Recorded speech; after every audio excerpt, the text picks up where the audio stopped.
Hi everyone! Welcome to our online version of Calm Alert and Ready to Communicate, part 1 of 2, Sensory and Communication Strategies to Fill Your Parent Toolbox. My name is Loretta Tulipano and I am a speech language pathologist with Children's Development Services at the Royal Victoria Regional Health Centre, and presenting with me today is Shalyn Humanick, occupational therapist with Children's Therapy Services out of Aurelia Soldiers Memorial Hospital. We typically present this presentation face-to-face, but with COVID-19, we've decided to make an online version for you. What we're covering today is why early intervention is so important and how to build a solid foundation for communication by helping you understand your child's sensory profile, by helping you to support your child's state of regulation, and by giving you ideas on how to establish engagement. This illustration illustrates why early intervention is so key. What we know is that 90% of brain growth happens in the first 5 years of life, and over 1 million new neural connections are made every minute. What we know is that healthy brain connections depend on healthy human connections, and therefore parents and caregivers can have a significant impact on their child's development. You are absolutely your child's best teacher. You know your child best, and that obviously is not going to come as a surprise to you as a parent. Again, we want to highlight that the relationship that you have with your child is key to your child's growth, development, and regulation. And we wanted to highlight that there's studies now that are showing that when parents interact with their children in specific ways, they can make a significant impact on their child's overall development. In fact, research has found that parents can be as effective, if not more effective, than speech language pathologists when providing language intervention for young children. Parents have the benefit of everyday interactions that provide the perfect medium for language learning. So this workshop is going to be all about turning everyday activities and routines into learning opportunities.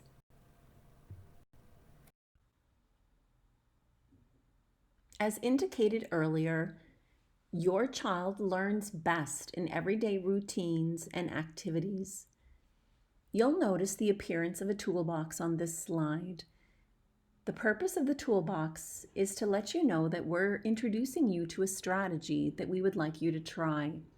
By the end of part 2, we'll have introduced you to several strategies, and we want to highlight that some may work with your child and some might not, and that's okay. The goal will be to figure out which ones work for your child. We're introducing you to our framework for building communication. Those of you that have interacted with any of us in early intervention will have seen this framework before. What we often like to talk about is the analogy to building a home. And we all understand that just like a house requires a solid foundation, so too does a child's communication system require foundational skills. And also I want to highlight that learning and school readiness have a lot of foundation skills as well. Sometimes parents are a little confused or concerned when they come to us with concerns about communication, which you can see is at the top of the pyramid, and yet sometimes we're directing them to some of the foundational pieces like their child's regulation or engagement skills. And so we like to highlight for families that we really can't build a home without a roof. So similarly, sometimes we need to be directing parents to building stronger foundational skills. So we might be directing them to enhancing their child's ability to regulate or to engage, and so on.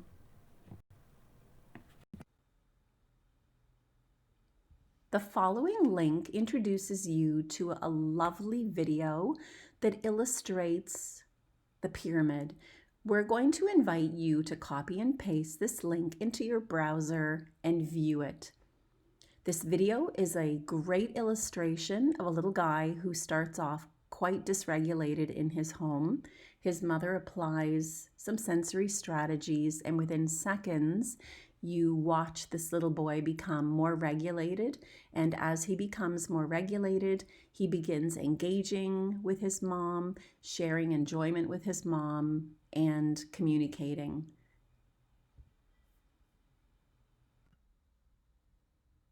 The base for learning, as shown in the pyramid, is regulation. Being able to regulate is a very strong predictor of future success. When you are not regulated, or as we often say in this presentation, calm and alert, it makes learning very difficult. Being regulated is that ability to move between states of arousal as needed to function well in day-to-day activities. For example, at recess time, it is okay to be running around and busy, yet you need to be able to settle and calm while coming back inside to the classroom to attend, listen, and learn. For preschool children, the ability to learn how to self-regulate is a continuous process and relies heavily on their parents and caregivers to start to understand what it feels like to be regulated and to help support them in maintaining that state. When we're feeling regulated, this allows us to be able to tune in and engage with others, be ready to communicate, learn, and participate, be comfortable within a variety of environments, and have an easier time with changes and transitions. So if we refer it back to the pyramid, if you're feeling calm, alert, and regulated, you can more easily move up that pyramid. So what can influence regulation? There are biological factors that can influence regulation, such as is your child tired, hungry, not feeling well? And also think about where your child is developmentally, because you want to make sure that your expectations are appropriate for them. Another thing that can influence regulation are environmental factors. So how busy is the environment? Is there too much noise, too little noise, too much visual stimuli, etc.? Has your child had this experience before? And what are the states of regulation of others in that environment? And the other big thing is sensory processing. So how your child processes sensory information, which we will get into more information in detail in the next slide. Sensory processing is that ability for your child to take in all the information through all of their senses, understand it, and then respond to it appropriately in everyday activities. So subconsciously, their brain has to filter out what is important and what do they need to pay attention to, and what sensations can they ignore.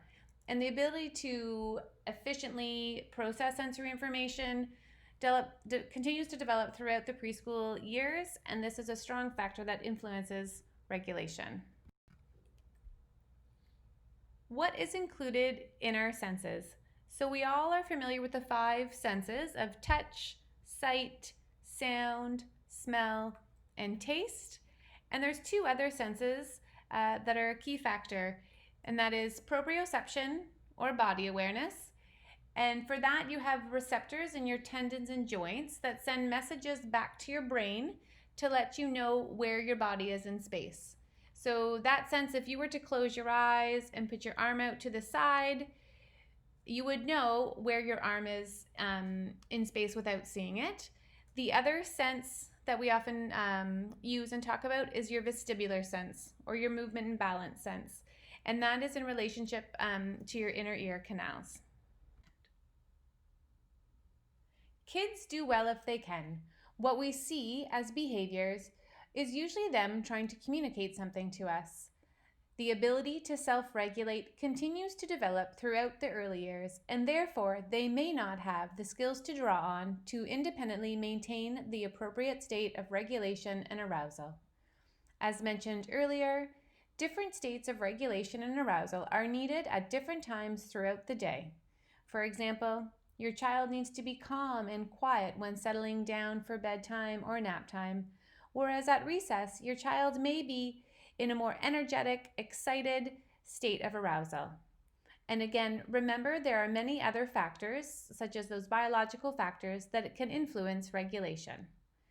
So, with that in mind, what are some clues for concern that your child may be having difficulty with self regulation?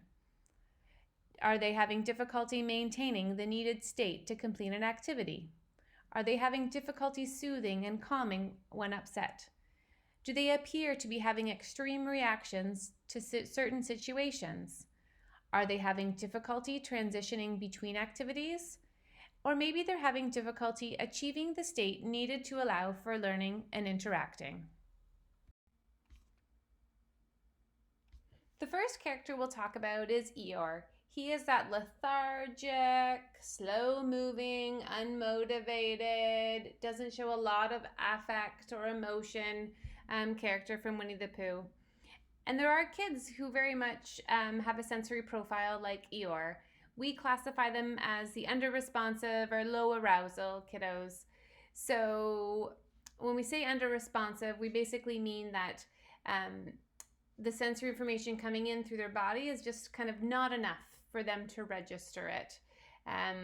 So these kids often appear unmotivated, kind of low energy, doesn't notice maybe when their clothes are on crooked, or maybe doesn't notice if they have, their lunch still all over their face or hands, and may just appear to give up easily and move on to something that is easier and more familiar with. The next character is Tigger. He is that character in Winnie the Pooh who's go, go, go, go, busy, busy, high energy, always moving. And these are the kids that we would classify, again, as an under-responsive child, similar to Eeyore, except these are the kids who we would say are more of the sensory seeker. So again, their body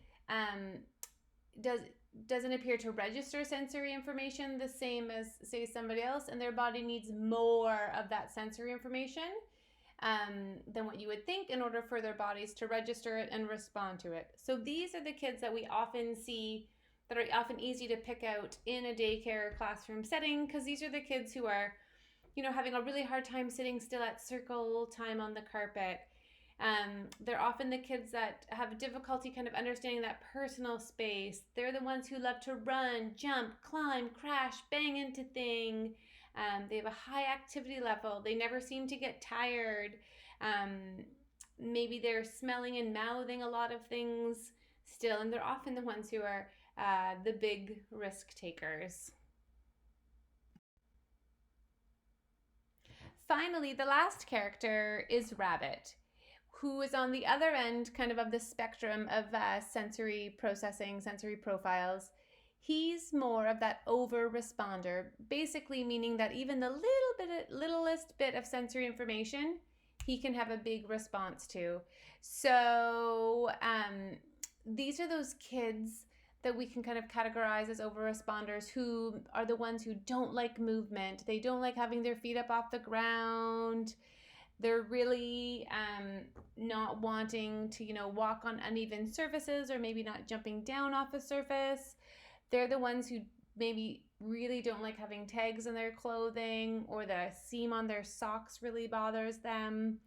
Maybe they're the ones who are really sensitive to noises. For example, there's kids who could say, I hear a train, but to the average ear, to like the parent's average ear, you don't hear a train, but these kids can pick up the littlest background noise in the background and respond to it. So it makes it hard when you're kind of responding to everything that's going on.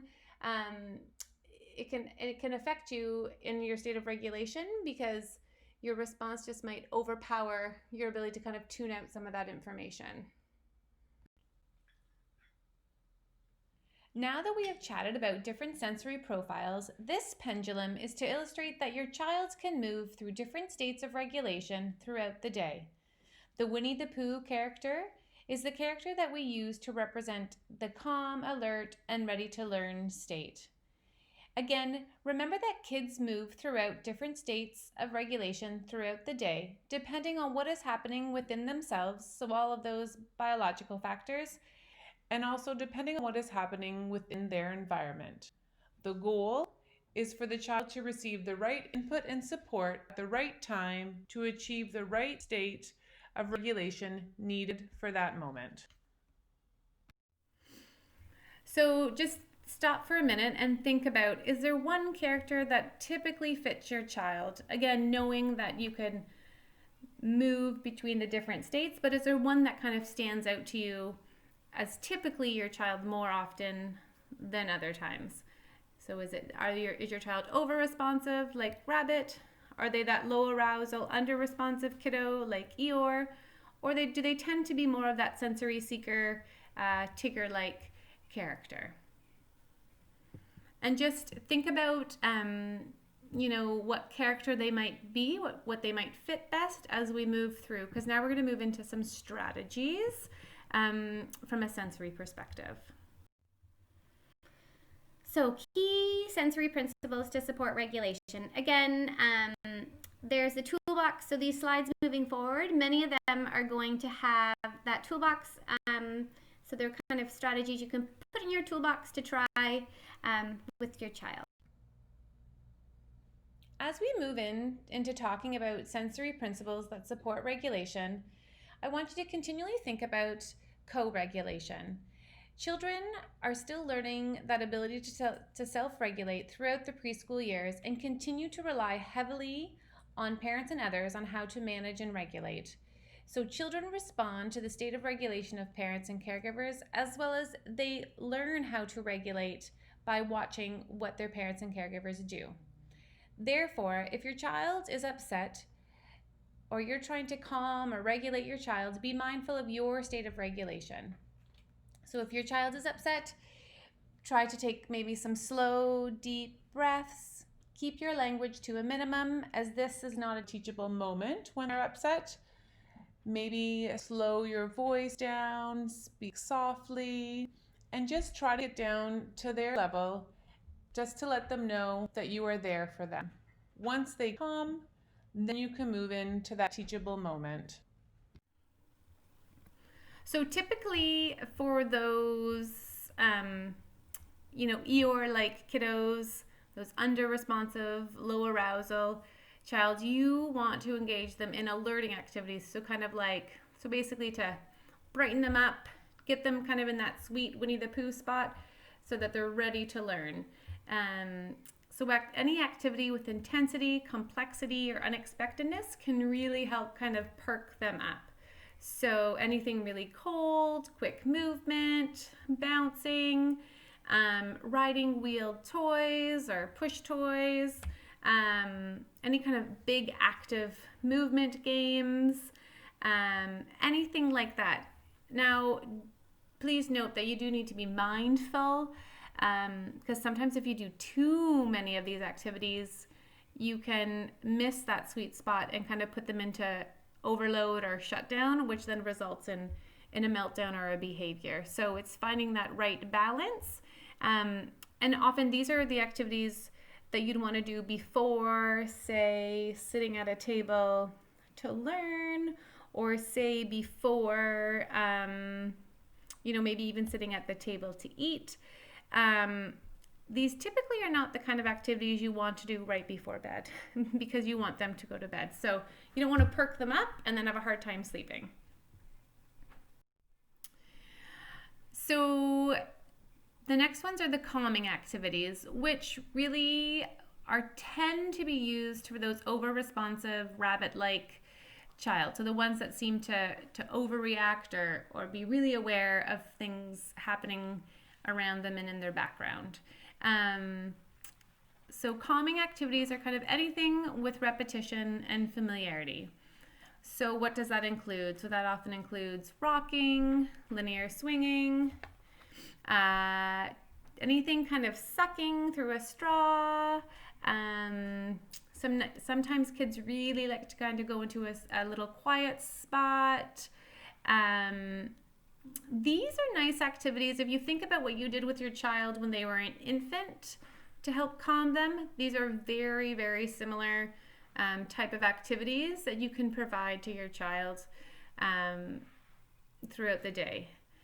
to kind of maintain that regulation. So if you see your child starting to kind of maybe be anxious or start seeing them almost what you feel like is overreacting to something, maybe that's the time you want to engage in these calming activities to help keep them regulated, versus going into a meltdown or a shutdown. Another type of sensory strategy that are used for those children who are often your Tiggers or your under-responders, and even for all children, are organizing activities. These include heavy work activities such as pushing, pulling, lifting, carrying heavier items, for example, pulling a wagon, carrying in groceries, and any activity that provides deep pressure to the joints, such as jumping, bouncing, rolling, and crawling. Be sure to include these types of activities throughout the day for your child to engage in to help support and maintain a regulated state. We often use these types of activities as adults to support ourselves in maintaining a regulated and calm state. For example, if we've had a stressful day of work, we might go for a walk or exercise or do housework when we are feeling dysregulated to help us return to that state of regulation. Another thing to think of when trying to support your child's state of regulation is to think about their environment. Modifying the environment may need to occur in order to meet the sensory needs of the child and establish the calm and regulated state. These changes can include establishing a pop-up tent or a defined quiet spot for the child to access as needed. Maybe playing some soft, quiet music in the background. Try to decrease the distractions within the environment as able. Maybe using a beanbag chair for the child to squish themselves into. And think about positioning of where your child is. So maybe their back needs to be facing the door to help minimize those distractions. So quick hint to remember when thinking of your child's sensory profile, sensory processing, and preferences. Our children who seek sensory, you want to feed the need. So these are those kiddos who are more like a Tigger and are looking for that extra and more sensory input. You want to feed the need in a meaningful and an appropriate way. So setting up obstacle courses, engaging them in, say, jobs or chores around the house, such as sweeping, push, pull, carry heavy things, carrying in the groceries. So provide opportunities throughout the day that's going to help them feed that need in a meaningful and appropriate way. And then for children who avoid sensory, so those are like your rabbits, you want to use the gradual exposure. So meaning that you want to slowly and gently expose them to those experiences that they are over responsive to. So we often say, as an occupational therapist, you might have heard us often use the word like terms bit by bit. So little bit by little bit, as they start becoming a little bit more comfortable, you might gently start ever so slightly increasing the expectation to that sensory experience. We have spent the last bit on talking about establishing a solid base of the pyramid, which is understanding regulation and ways to support in maintaining a calm and regulated state. So now that this has been well established and we have a solid foundation, we can move up to the next level of the pyramid and begin to talk about engagement.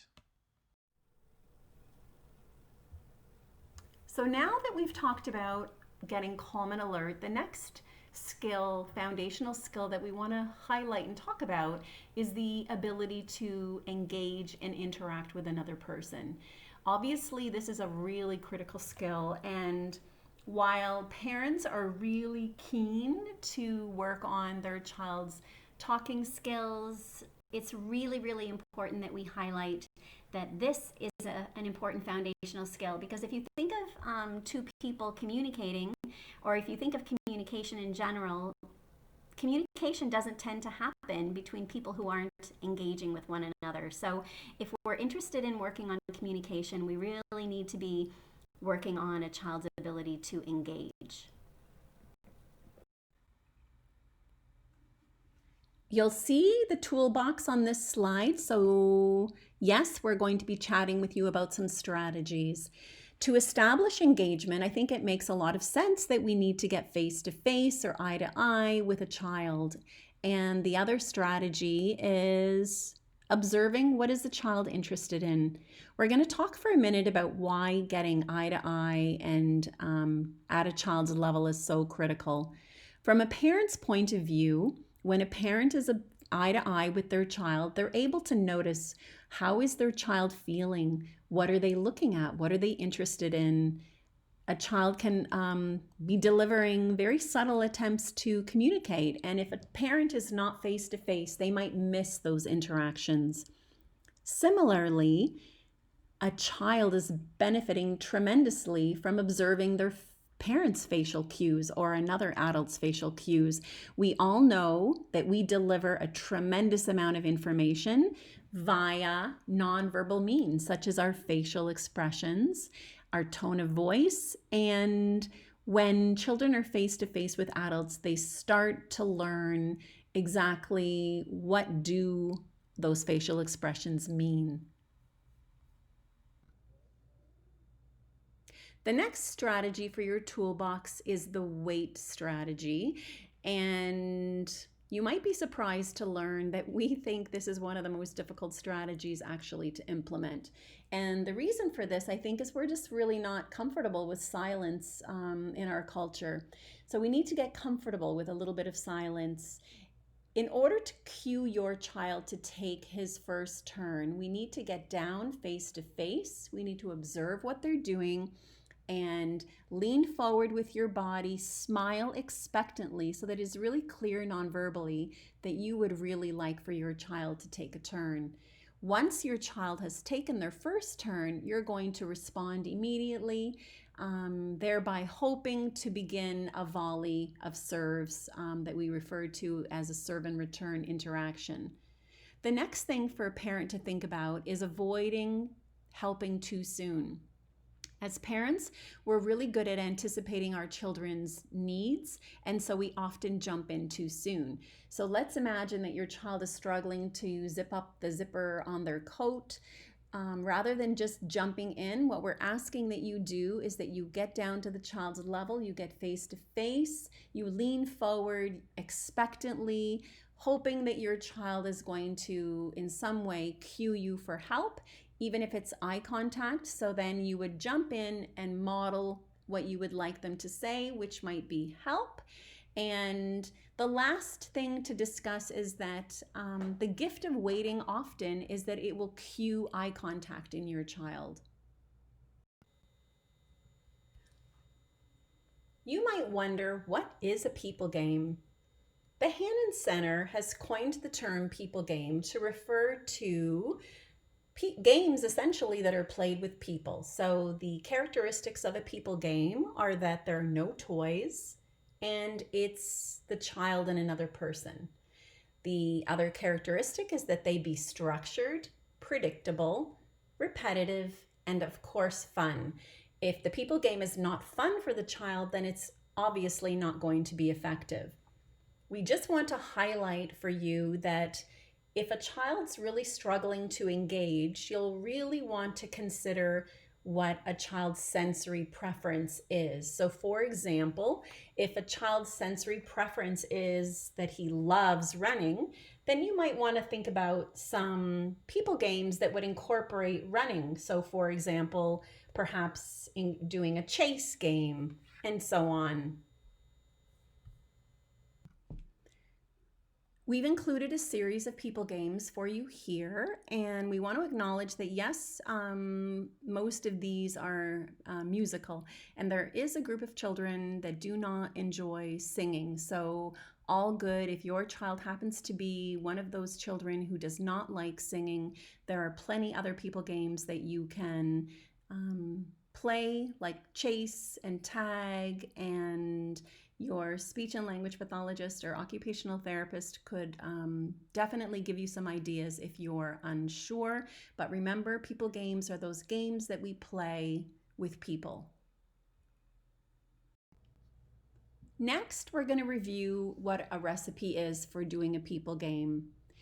In the next video, you're going to see the people game, Let's Play Zoom Zoom. And the first thing that needs to happen is you need to think about what turn your child is going to take.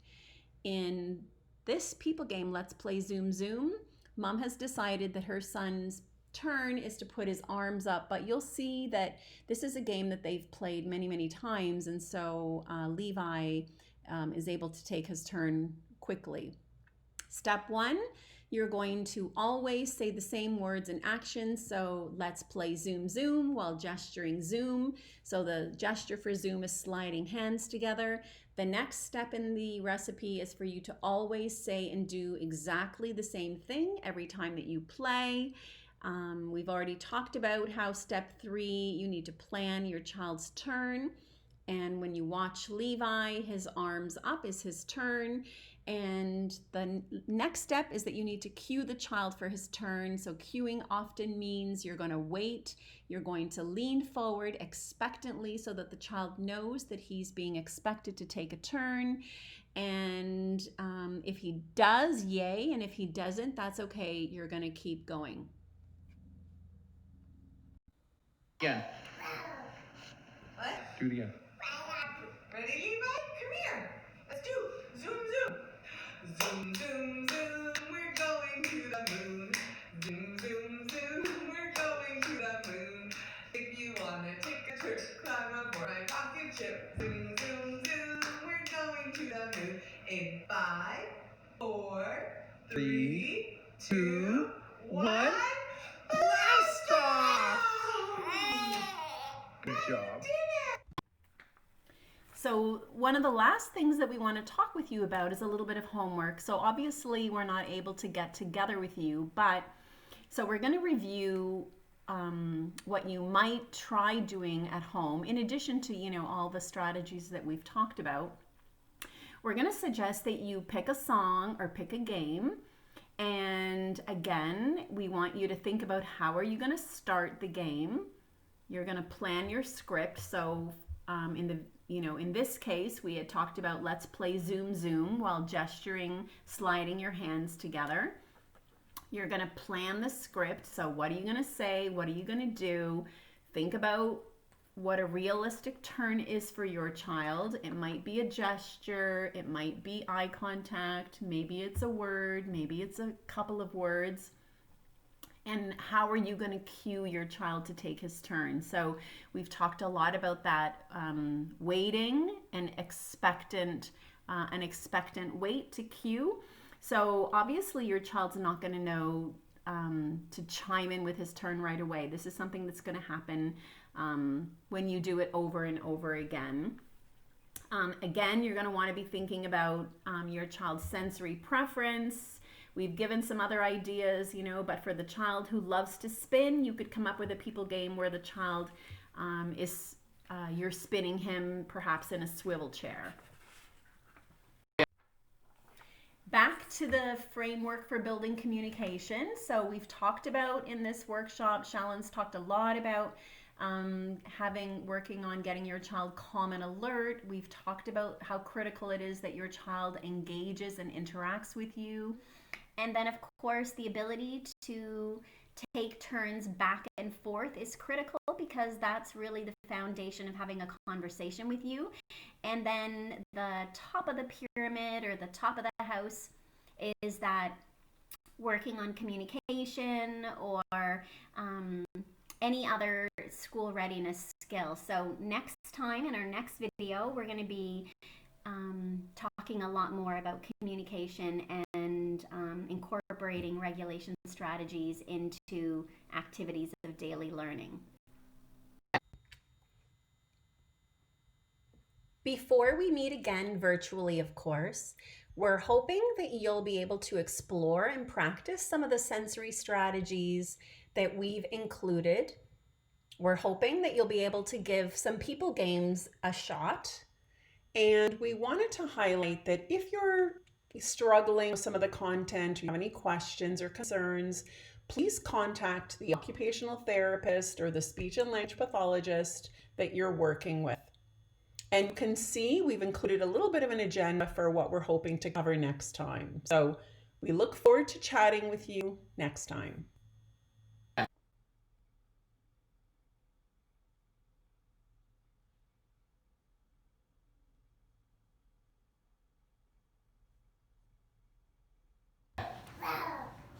What? Do it again.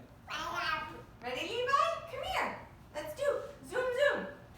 Zoom, zoom, zoom. We're going to the moon. Zoom, zoom, zoom. We're going to the moon. If you wanna take a trip, climb aboard my rocket ship. Zoom, zoom, zoom. We're going to the moon. In 5, 4, 3, 2, 1. Blast off! Blast off! Good job.